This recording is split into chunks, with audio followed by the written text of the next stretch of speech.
Top 3 reasons preppers won't make it after a worldwide collapse. Do me a favor and share, repost, and comment survival on this one so we can get some momentum with this account. Number 1 is making yourself a target. In a disaster, desperate people turn into predators. Flashy gear, stockpiles, or acting like some post-apocalyptic vigilante makes you a walking bullseye. Criminals will not hesitate to take what you have, and neighbors you thought were harmless may turn on you. Survival means staying invisible. Don't stand out. The most prepared are the ones no one notices. Number 2, that lone wolf mentality. Surviving solo might sound noble, but it's a death sentence. Alone, you're vulnerable. One injury, one illness, and you're done. A group offers safety, skills, and backup when you're at your weakest. Whether it's a medic, a hunter, or a mechanic, a team multiplies your chances of making it. Lone wolves won't last long. Overestimating your abilities. That 50-pound bug-out bag, those plans to sprint through the woods for miles, they'll kill you before starvation does. Most people lack the physical stamina for their own escape plans.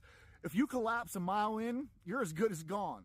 Test your plans, cut the weight, because when the shit hits the fan, your survival isn't about fantasy, it's about reality. In a collapse, the weak die and the arrogant die faster. Stay sharp or don't survive.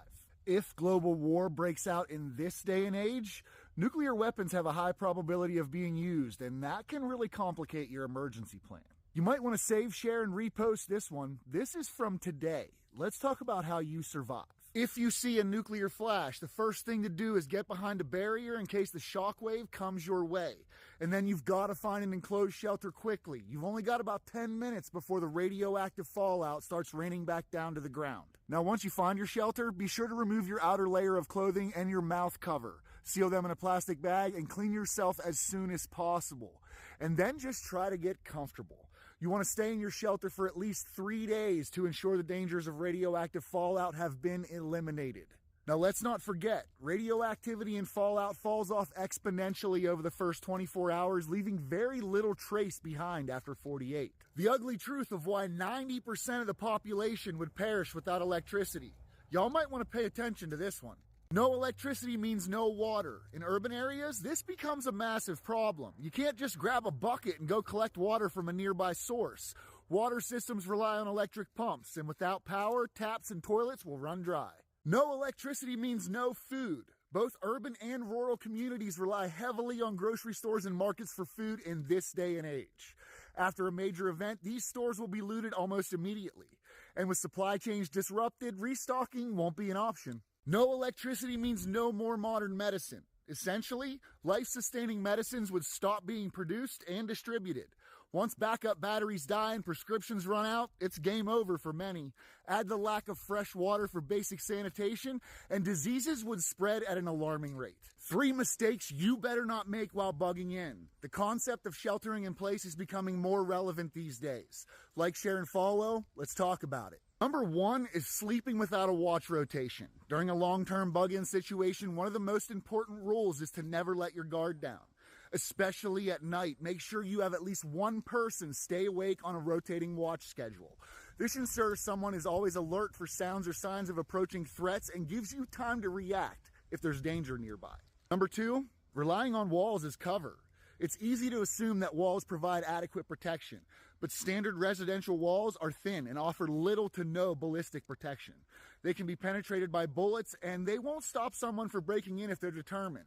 If an intrusion seems likely, plan safe zones within your home, preferably behind thicker walls or heavy furniture, where family members can go if the situation escalates. After SHTF, we never fire warning shots. In a post-collapse scenario, warning shots aren't just ineffective, they're potentially dangerous. Instead of deterring attackers, warning shots can disclose your exact location, hint at your level of preparedness, and waste precious ammunition. If you feel compelled to show force, do so only when absolutely necessary, and be prepared to follow through with that plan. 4 places to avoid at all costs after SHTF. This is why we prepare. Don't forget to share. Number 1 is gas stations. When fuel runs low and panic spikes, gas stations will become danger zones. Crowds, fights, and even violence will erupt as people scramble for what fuel is left.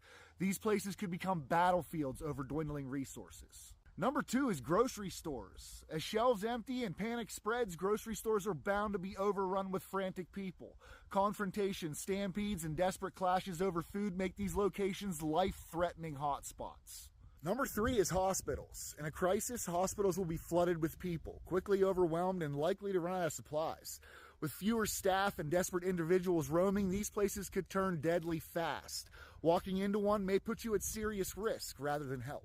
Number 4, pharmacies and liquor stores. People struggling with addiction or simply looking to take advantage of the chaos may target pharmacies and liquor stores, making them magnets for crime and violent encounters.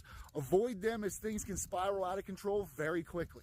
This video is for the ladies. Everyday life isn't always as safe as it seems. Creeps and predators are out there, and the sad truth is they're often closer than you think.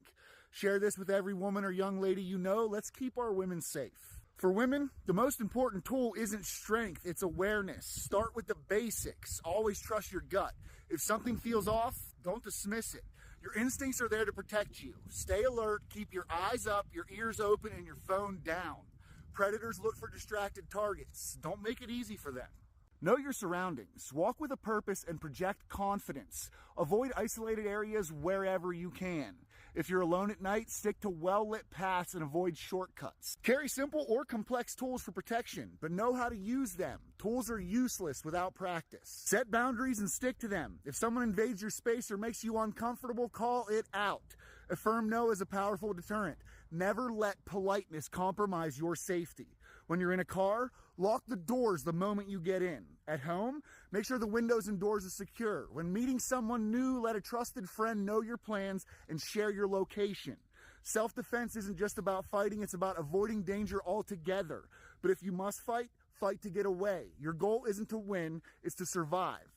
Remember, you're not paranoid for being cautious. You're prepared. Because at the end of the day, the most important thing you can do is protect yourself. If martial law is enacted, here's 3 things you need to do to keep yourself and your supplies safe. Number 3 is keep food, weapons, and other supplies hidden. Even if your preps are kept at home, they should be hidden well enough to be undetected by the first and even the second sweep of your home that the military will conduct. Every home varies in its construction, so there are no hard and fast rules, but think carefully and act accordingly. Consider caches or underground or around your property, preferably in areas where disturbed ground is not going to be suspicious. Number 2 is play it cool. When the military does drop by, and they will, just hide your contempt. This may go against the grain, but the survival of you and your family is your number 1 priority. Ask a few questions, but not too many. You need to be the gray man, totally unmemorable. Nothing you say or do, nothing about the way you look should make you memorable. Keep a cheap weapon and a few rounds to hand over when you're asked to hand over your weapons. Number 1 is trust no one. Never take the government's word at face value, except for when they tell you that they're gonna unalive you. The government and its components of career politicians, bureaucratic vermin, and SS ninja wannabes lie. They have been for a lot longer than you'd think.